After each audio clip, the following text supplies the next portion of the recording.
71년 전 벌어진 민간인 학살 사건. 최대 7천여 명의 죽음. 한국 근현대사상 한 장소에서 이렇게 많은 민간인이 죽임을 당한 사건은 없었다.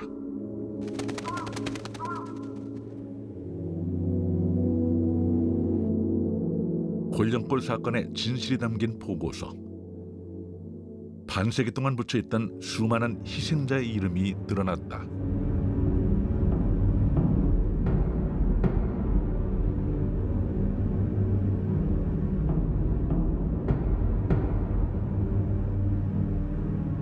그런데 보고서에 밝혀진 희생자들 이름 사이로 가려진 이름들이 곳곳에 눈에 띈다. 이들은 누구일까? 이들의 이름은 왜 감춰진 것일까?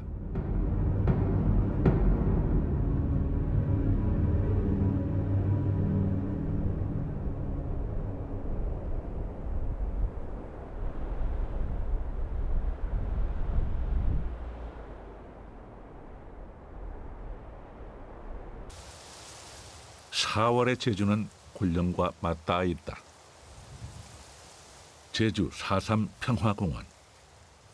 이곳에 대전인 행불인 묘역이 있다. 왜 제주에 대전에서 행방불명된 사람들의 묘역이 있는 걸까?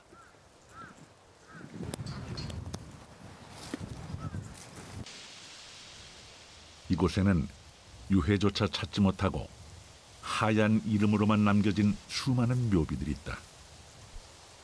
이들은 어디로 사라진 것일까?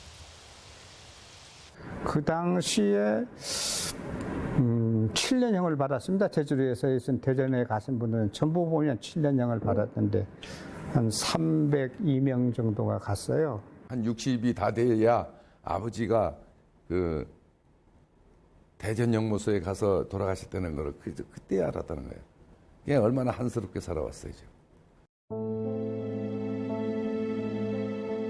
이들이 끌려간 곳은 대전 형무소였다.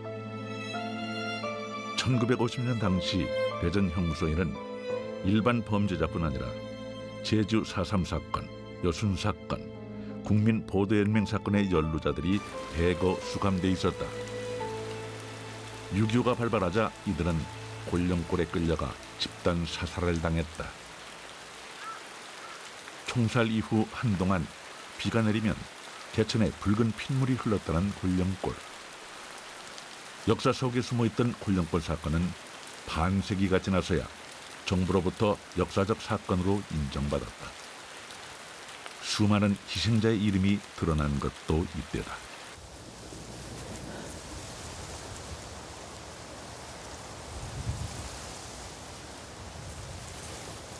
(1952년) 골령골에서 아버지를 잃은 전미경 씨.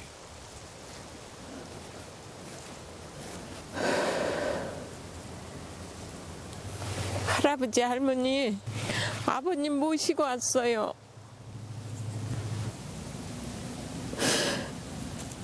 이름만 부르시던 아들이에요. 70년 만에 아버님 보셔요.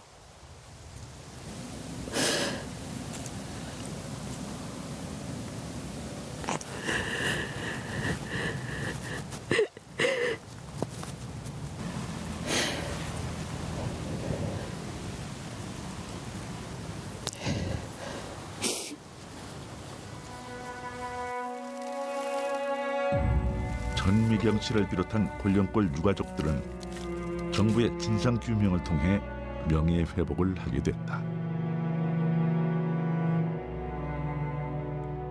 희생자의 이름은 되찾았지만 그들의 몸은 여전히 골짜기 거대한 무덤 속에 뒤엉켜 묻혀있다.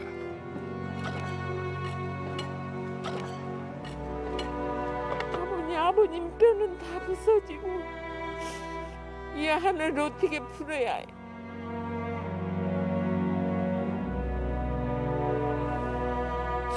이 하늘을 어떻게 풀어야 하냐고요? 대체 이들은 왜 죽임을 당해야 했을까?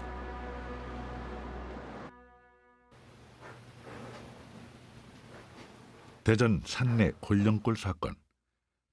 사건의 실체적 진실을 파헤쳐 보기로 했다.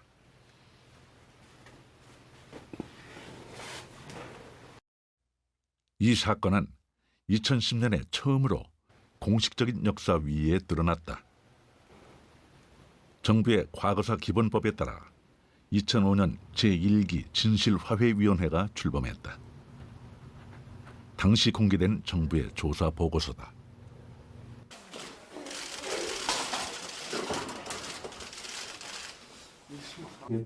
(2006년 4월) 진실화해위원회는 첫 조사에 착수했다. 저희 위원회 이외 발굴은 독립된 정부 기관 차원에서 처음으로 그 진실을 밝힌다는 점에 의미를 갖고 있습니다.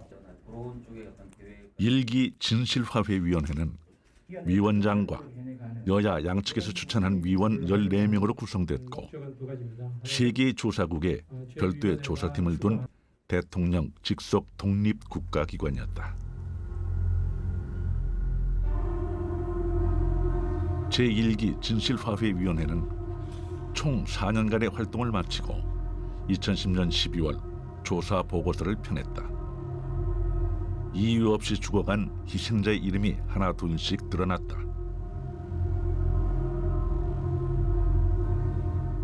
그런데 희생자의 이름들 사이로 익명의 이름이 발견됐다.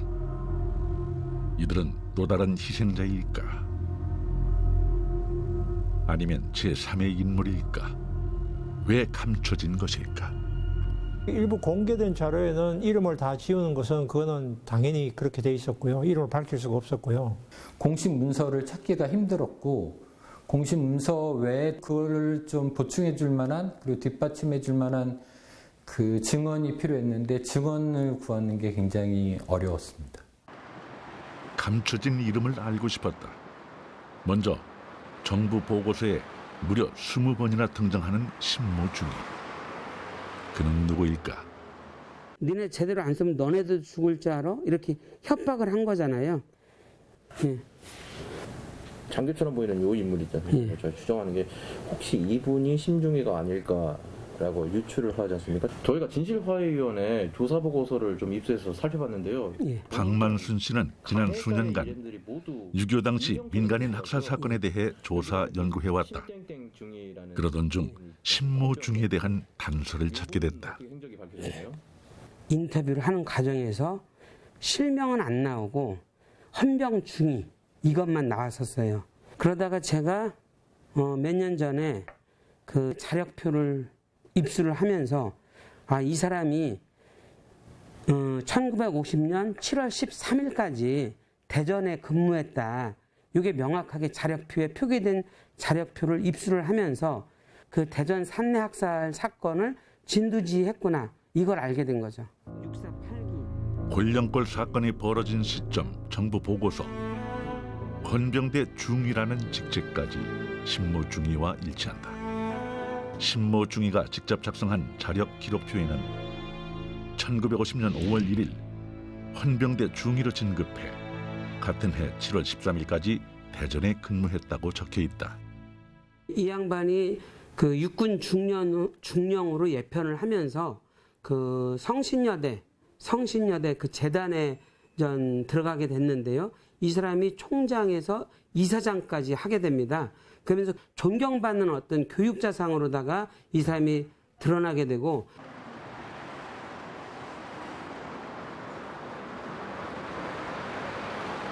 곤령골 사건의 핵심 책임자에서 존경받는 교육자가 된 심중이.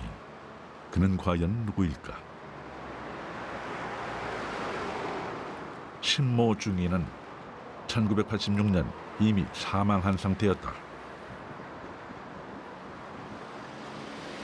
그가 누구인지 직접 확인하기 위해 생전에 이사장으로 재임했다던 학교를 찾아갔다. 어렵게 학교 관계자를 만나 이야기를 들을 수 있었다.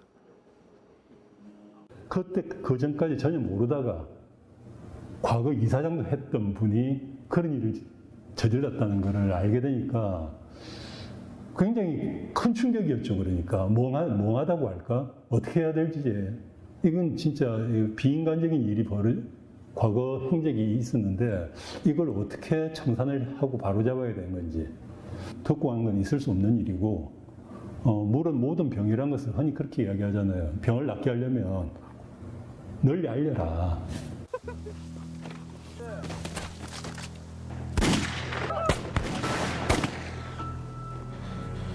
보고서에 따르면 심중이는 부하들에게 위협 사격을 하면서 재소자들을 직접 처형한 인물이다. 네가 맞은 거 아닌 쏠.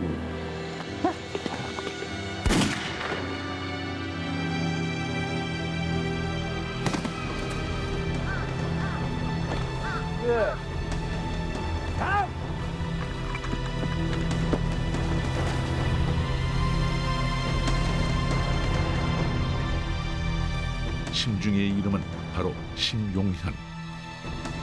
내가 먼저 쏠 테니 뒤따라 확인을 사살하라. 그 시기를 구체적으로 특정을 해보면 최소한 1950년 6월 28일부터 7월 13일까지 학살의 진두 지휘 책임자였는데 그때 죽은 사람들이 3,200명 정도입니다. 심용현 중위에 대한 진실이 묻혀있는 동안 학교는 교육자로서 공적을 취하하는 동상을 세우기도 했다. 저는 오늘 이 자리에서 심용현 전 이사장과 관련해서 발생한 성신학원의 모든 과오에 대해 학살 피해자들과 유족들에게 깊이 머리 숙여 사죄합니다. 2019년 6월 골령골 사건의 책임자 중 한 명인 심용현의 정체가 세상에 드러나자 학교는 공식 사과하고 동상을 철거했다.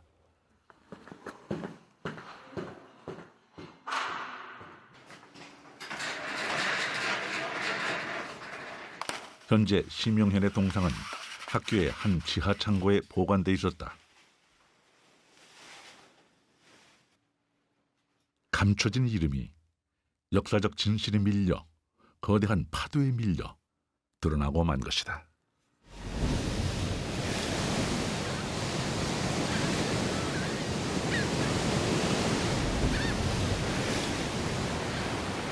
골령의 상처는 다시 제주로 되돌아왔다.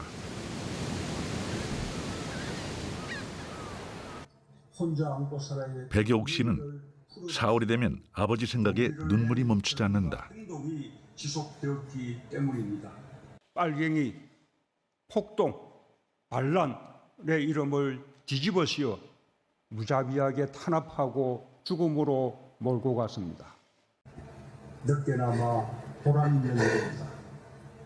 상처 입은 분들의 마음을 치유하기 위해 애써주신 제주 1948년 11월 제주 4.3 사건을 진압하던 군인들은 가족과 함께 도망치던 백여옥 씨의 아버지를 이유 없이 붙잡아 대전 형무소로 끌고 갔다. 야, 우리 아버지 죄도 아무것도 없는 아버지. 나아본 댕기다가 내어버서 그 산에 가서 그 살라고. 아버지 난에 불면 안 돼요. 난에 불면 안 돼요. 자기 일을 뻑 업어가지고 우리 아버지는 나를 업어서 댕겼어요. 그는 그 순경들이 우리 아버지를 그 경찰들이 우리 아버지를 이제 죽였으니까 그런 대가를 해줘야 나는 마음이 풀겠어요. 진짜 죄 없는 아버지를 그런데 그 몰아다가 죽였다는 거 나는 잊을 수가 없어요.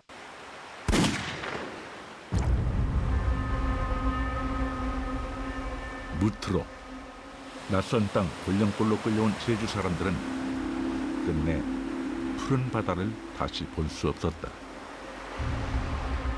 4.3 사건 진압 당시 제주 사람들을 공포에 떨게 한 이름이 있다. 당시 육군 제9연대장이었던 송효찬 소령이다.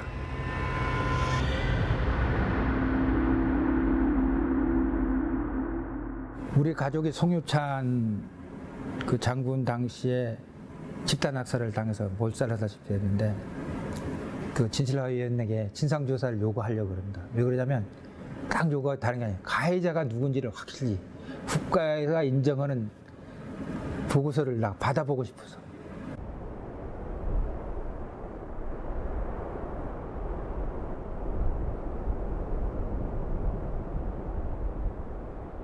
제주는 핏빛 그 자체였다.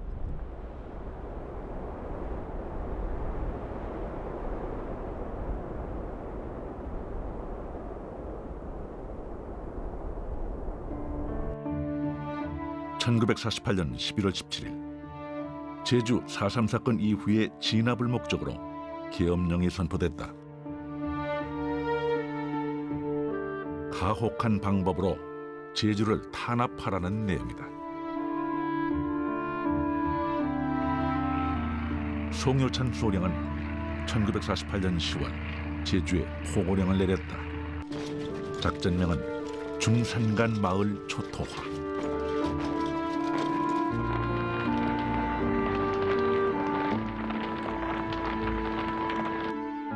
토벌대는 자신의 죄를 자백한 사람을 총살했고 청년이 사라진 집안의 가족을 도피자 가족이라 죽였으며 민가에 들어가 협조 요청에 응하는 사람들도 함정토벌이라는 작전으로 사살했다.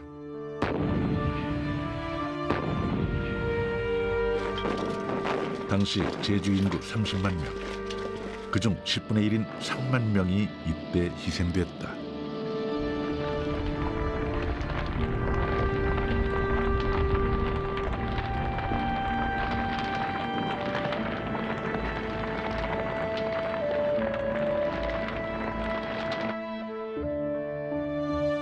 중산간지대를 통행하는 자는 복도배로 간주해 총살한다.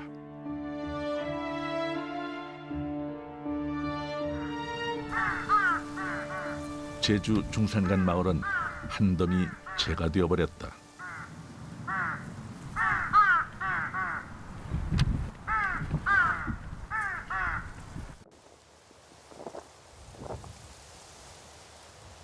서울시 용산구 전쟁기념관.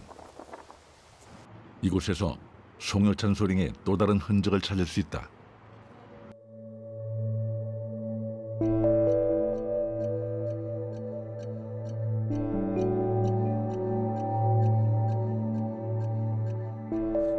자유의 수호자로, 공격 작전의 명장으로 송효찬 소령은 6.25 전쟁 당시 낙동강 방어선을 구축하고 금성지구 전투를 승리로 이끌며 태극 무공 훈장을 받은 인물이다.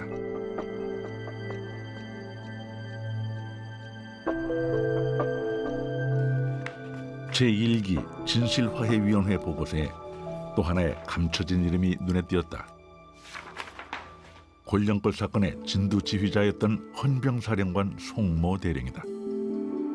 1948년의 송효찬 소령과 1950년 송모 헌병사령관, 이 둘은 동일 인물이 아닐까.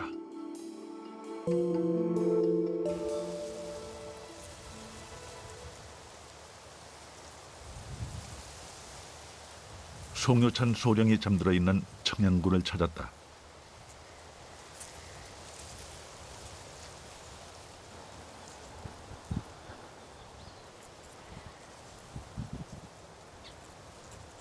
청양군엔 그의 종친과 동문회가 세운 공적비가 세워져 있고 최근까지는 군이 지원하는 송효찬 소령의 선양 사업도 진행되고 있었다.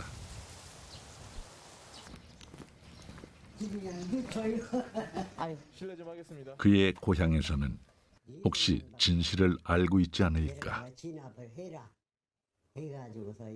송장군이 그 탄압 혼자 생각일로 하든 안 했을 거 아니냐. 이거 수계는 모든 게 대통령 명령하에 했더라고. 대통령 명령하에. 그 양반이 참 한쪽 일로는 영웅이며 한쪽 일로는 그것 때문에 조금 걸리는 게 있는데 우리는 지금도 그 양반이 크게 잘못했다고는 않는데 몰랐습니다.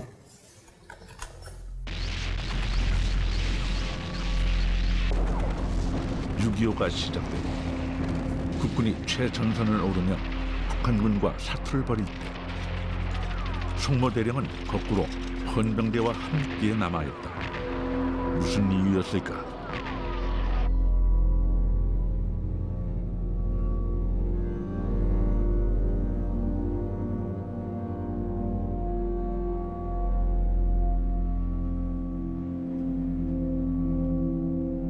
전쟁기념관 내 2013년 호국인물 선정 자료에서 송여찬 소령이 1950년 4월 18일 헌병사령관 대령으로 임명된 점을 확인할 수 있다.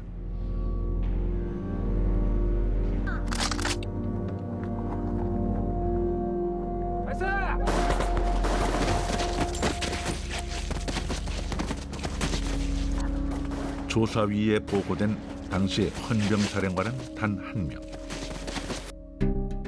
그리고 대전 형무소의 재소자와 보도연맹원에 대한 총살을 명령하고 총살 집행을 직접 지휘한 사람.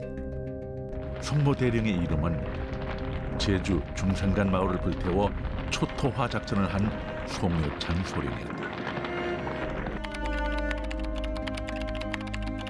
한국전쟁 일주일 후 송모대령이 산내에서 직접 사상범들을 총살했다.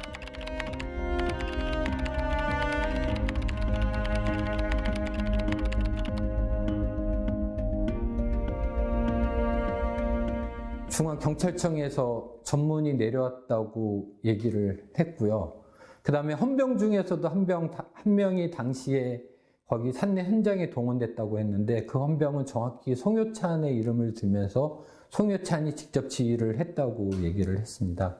그러니까 송여찬이 그때 헌병 사령관이었고 그 다음에 법무부 장관 이름도 나왔었고 서울시 그러니까 경찰청 중앙에서 내려왔다고 했고요. 그리고 진실화의위원회에서 자료조사를 했을 때 그 경찰서 공문도 수집이 됐었고 그 다음에 그 헌병사를 보더라도 오열을 처리했다는 내용이 나오거든요.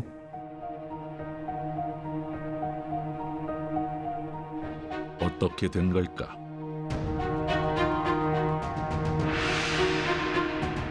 호국의 영웅이 될 수 있었던 이유는 무엇이었을까?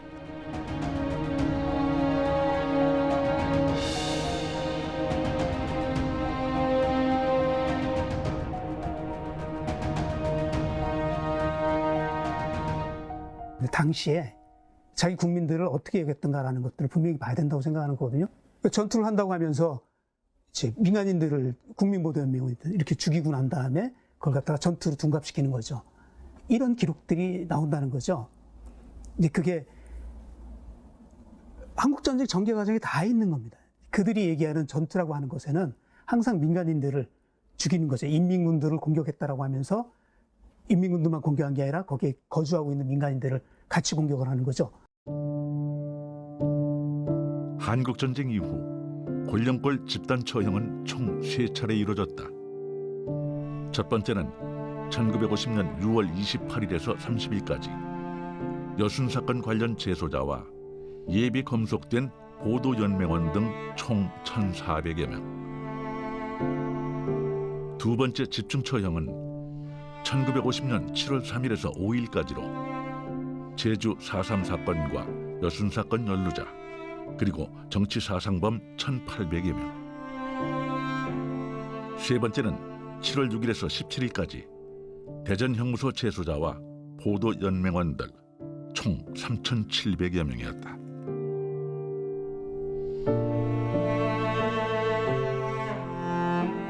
보도연맹원이라는 것 자체가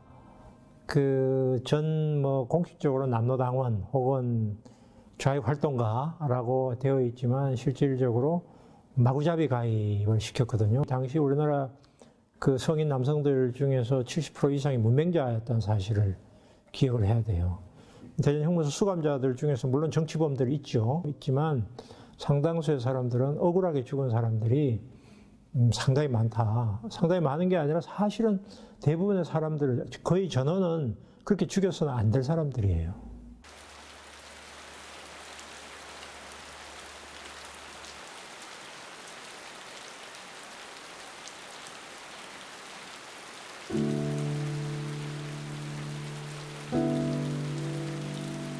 윤정희 씨 아버지는 이웃의 협박을 받아 남로당 가입소에 도장을 찍었다.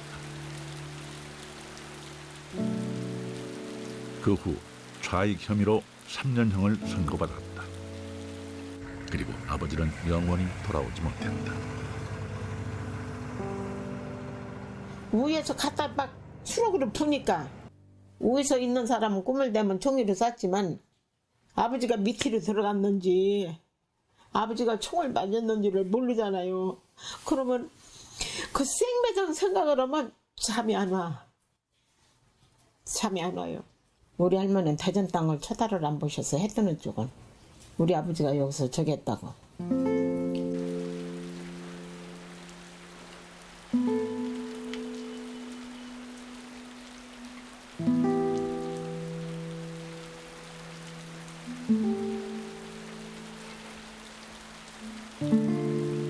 아버지의 죽음은 끝이 아니었다.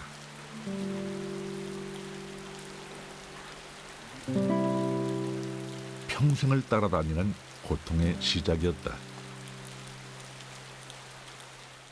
시집이 뭐요? 못했죠.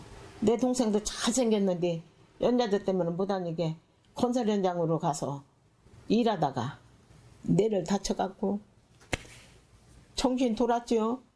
엄마 돌아가시고 그리고 저 하나요. 저 하나. 그 연재제 때문에 저는 그거 애들 아빠랑 살면서 뭐가 뭔지도 모르는데 애들 둘 낳았는데 어느 날은 돌아 빨갱이라고 하더라고요. 막 더러운 피 섞인 빨갱이라고? 그게 뭔 소리인지를 몰랐어. 전시하라고 해도 그 흉무소 수형자들이나 혹은 보도연맹원들이나 그 예비검속 당한 사람들을 국가가 법정에서 사형 선고를 받지 않은 상태에서 이 사람들을 처형, 즉 학살한 것은 그거는 불법이죠. 그러니까 그거는 곧 국가폭력이라고 볼 수 있겠죠.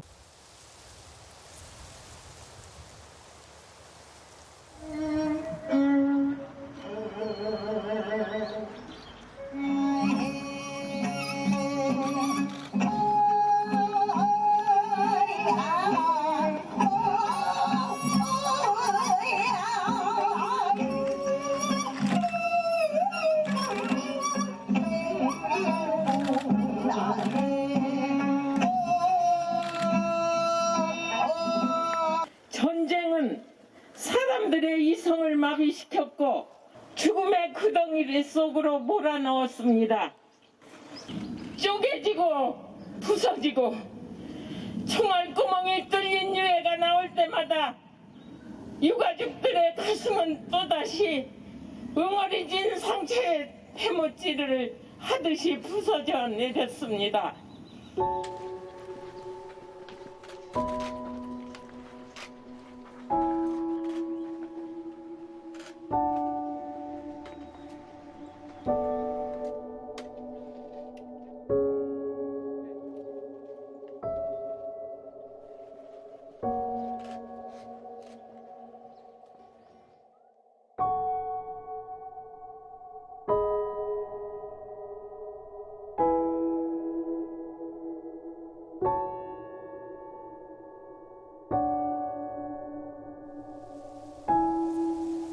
(2010년 6월) 일기 진실화해위원회는 진상규명을 마치고 홀령골 사건에 대해 최종 결론을 내렸다.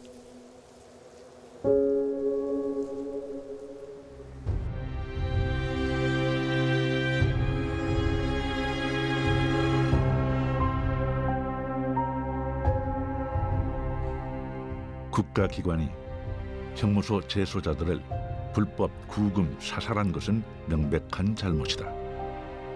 희생자와 유족에게 진심으로 사과하는 것이 필요하다.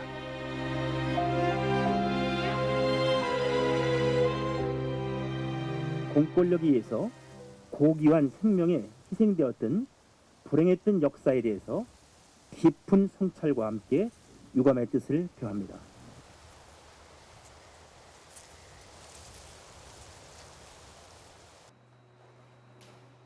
희생자들의 이름이 밝혀졌고 국가의 사과가 이어졌다.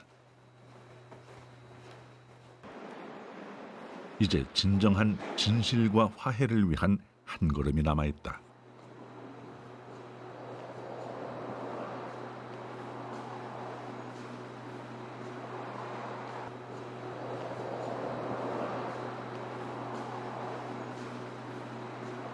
감춰진 이름을 펼쳐내는 일이다. 당시 진화위가 공개하지 못했던 정부 보고서. 우리는 미공개 심의 의결서 한 권을 입수했다.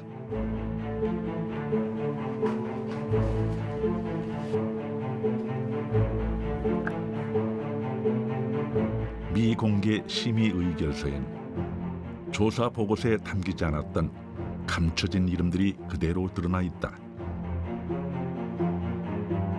심용현 중위,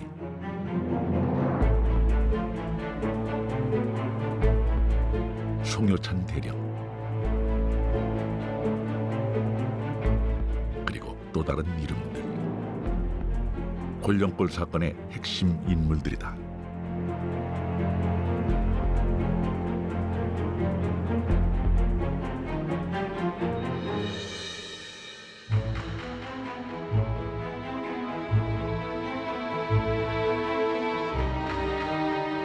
대부분은 그 사실에 대해서 불행한 역사라고 얘기를 하거나 없었던 거라고 얘기를 하거나 아니면은 당연히 희생될 사람이었다고 얘기를 했습니다. 그 현장에 동원됐던 사람들과 별개로 소위 말하는 빨갱이는 당연히 희생되어야 된다. 지휘했다는 자체는 부정하지는 않았지만 그 사건에 대한 뭐 이게 잘못된 역사라든지 그런 부분에 있어서는 오히려 신념을 가지고 부수적인 피해라고 얘기하는 그런 그 당시 장교도 있었습니다. 감춰진 이름의 마지막 퍼즐을 맞추기 위해 진실의 문을 열기로 했다.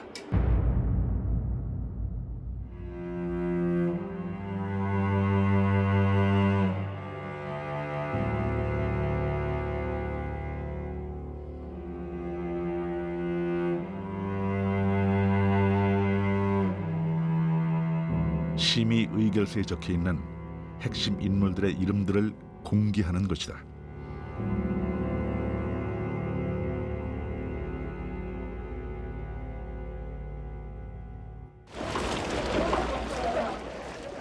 (7천여) 명의 처형은 짧은 몇 마디의 지시로 시작됐다.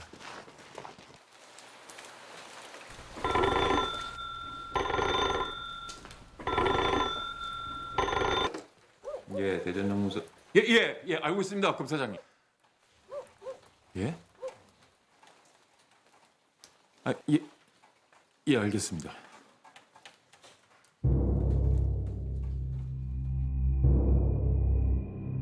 대규모 공습이 있으니 좌익 극렬 분자를 처단하라.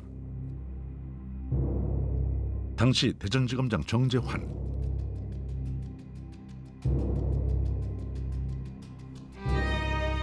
그의 전문 한마디에 수천여 명이 땅에 묻혔다.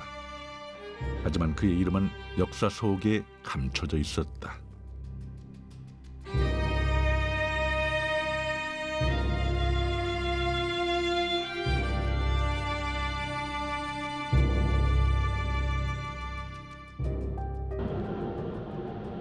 골령골 사건의 감춰진 이름, 정재환 검사장의 흔적을 추적해봤다.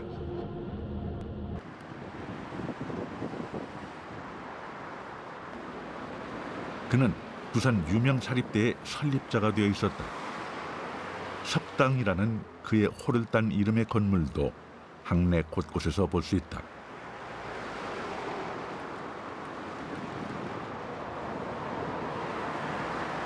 석당 정재환, 1940년 일본 고등문관시험 사법과에 합격해 대전지검 검사장으로, 골령골 사건 이후 법무부 차관을 지냈으며 대한민국 국민훈장을 받았다. 하지만 그의 흔적 어디에도 곤령골 사건에 대한 기록은 찾아볼 수 없었다. 우리는 그의 행적을 조금 더 찾아보기로 했다. 학교 관계자와 접촉을 시도했다. 입학식, 졸업식 뭐 이런 데 참석 안 하시거든요. 그리고 이제 뭐 내외적으로 무슨 협의회다, 회의다 이런 데 뭐 참여하시는 걸 제가 본 적이 없어요. 들어본 적이 없어요. 어렵게 학교 법인 이사장과 연락이 닿았다. 과연 진실은 밝혀질 수 있을까? 그거는 내 어려서 모르는데 그런 얘기나 돌아가신 분하고 관련이 없을 거예요. 검사장이 무슨 사형 우는 소리도 할 수 없을 게고 거기 보도연맹 우는 그런 것도 내 모르고 그 기록이 있는지 생겨보소. 뭐 때문에 그걸 찾는 거. 검사장이 무슨 무슨 그 정부 그 명령에 따라서 어쩌고 그런 법은 없지. 얘기를 그만둬요. 내가 몰라. 알아들어요. 내 말. 저작권. 이 명령에 대한 온당한지 정당한 건지 부당한 건지 이제 지금 와서 상부에서 내린 명령이다. 이렇게 지금 하고 있는 겁니다. 위에서 무조건 명령을 내렸으니까 그걸 실행해야 된다? 그건 말이 안 되는 거죠.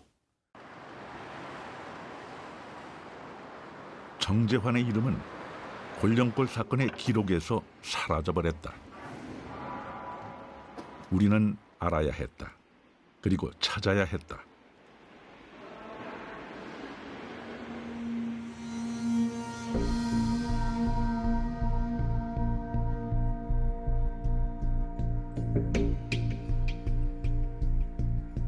감춰진 이름들 사이에서 진실을 밝혀야 했다.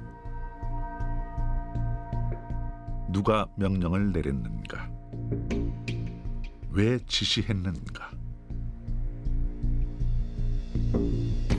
1950년 9월 23일 주미 대사관 소속 에드워드 중령은 한국의 정치범 처형이라는 A1 보고서와 사진을 미국에 보냈다. 명령은 최고위층, 즉 톱 레벨에서 내려온 것이다.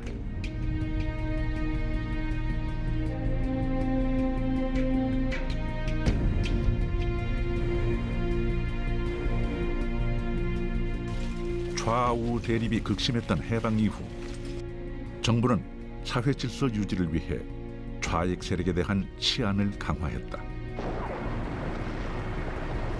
그리고 전쟁이 발발했다. 정부는 인민군의 공격을 피해 1950년 6월 28일 대전으로 임시 수도를 옮긴다.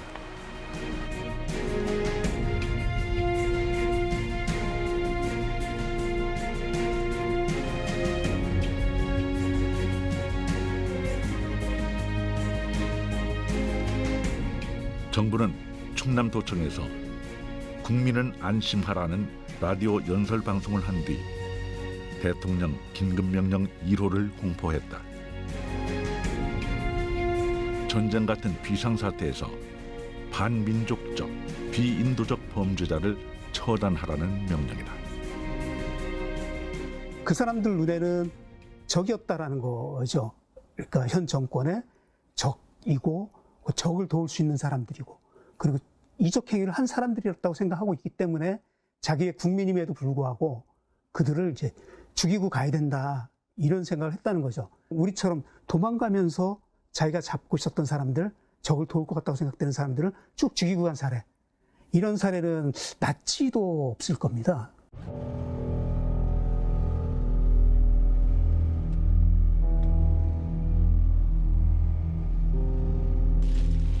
명령이 있던 다음 날 대전 형무소 재수자들은 군경의 트럭에 실려갔다.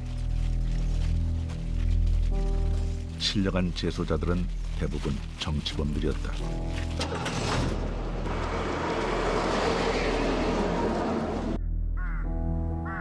그들은 다시 돌아오지 못했다.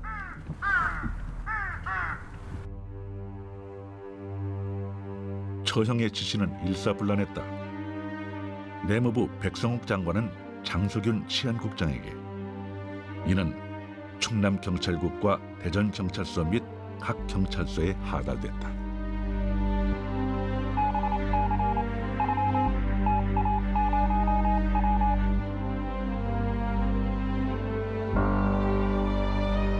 명령을 받은 경찰서는 독찰반을 운영해 좌익 검거에 나섰다.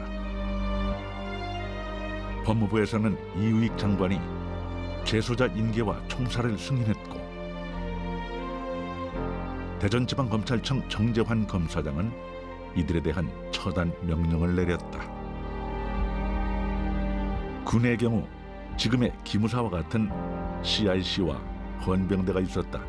육군본부 정보국 장도영 국장의 지휘 명령 아래 CIC는 재소자와 보도연맹원 살해 과정을 지휘했다. 헌병의 경우 충청남북도 위수사령관이던 이형근 준장의 지시 아래 송여찬 대령, 심용현 중위에 전달돼 처형을 직접 실행하거나 이행했다. 일기 진실화해위원회 보고서에 등장한 35명의 이름. 찾아내고도 밝히지 못한 감춰진 이름들이 최초로 공개되는 순간이다. 역사는 결국 이들을 수면 위로 드러내지 못했고, 일기 진실화해위원회는 10년 전 끝을 맺고 말았다.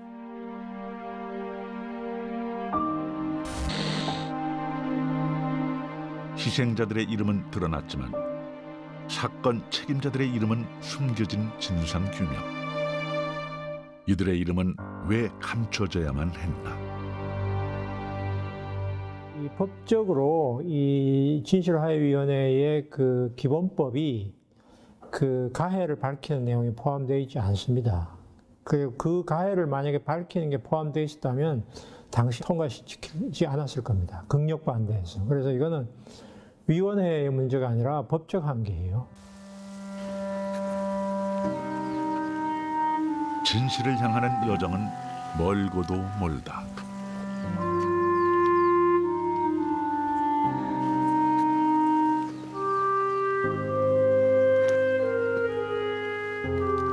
계단을 내가 쉬어봤어요, 올라가면서.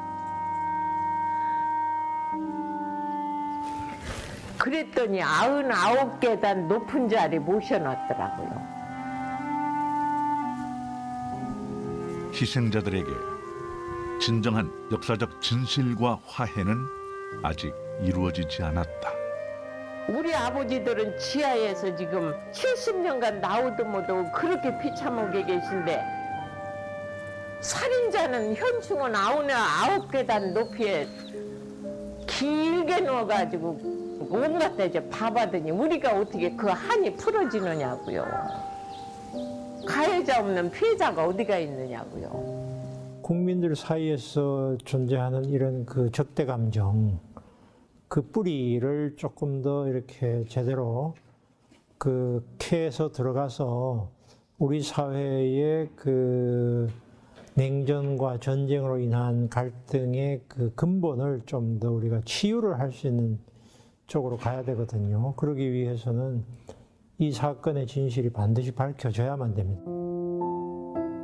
2021년 진실화해위원회가 10년 만에 다시 출범했다. 감출 것인가, 밝힐 것인가. 국가폭력의 마지막 퍼즐로 남은 골령골. 이를 찾기 위한 진실의 여정이 다시 시작됐다.